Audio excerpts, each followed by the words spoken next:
ความฮักที่เคยปักใจแน่แน่ข้าหมดสิ้นแล้วฮักเคยสุขสมอุราต้องทนสะอื้นปวดใจน้ำตาจนไหลอาบหน้าดังฟ้าผ่าลงกลางใจสองเฮาเคยหวังจะเดินร่วมทางคู่กันหวังสร้างความฝันนั้นให้เป็นจริงดังไม้อายเลยสะท้อนอ่อนสวงขอความขัดหวงผู้ใหญ่เจ็บใจซ้ำใจลืมอายมีบุญน้อยโดยสักฝากความฮักแก่ไผก็ขัดสนหัวใจตื่นตัน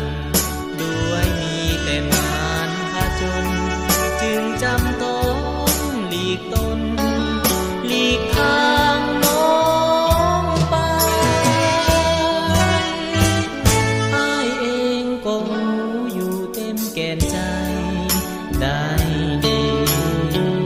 รู้ว่าน้องนี้ก็ยังซื่อตรงมั่นใจด้วยความบังคับนี่เป็นด้วยความคมเหงผู้ใหญ่จิตใจน้องจึงพันแปร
ใจโน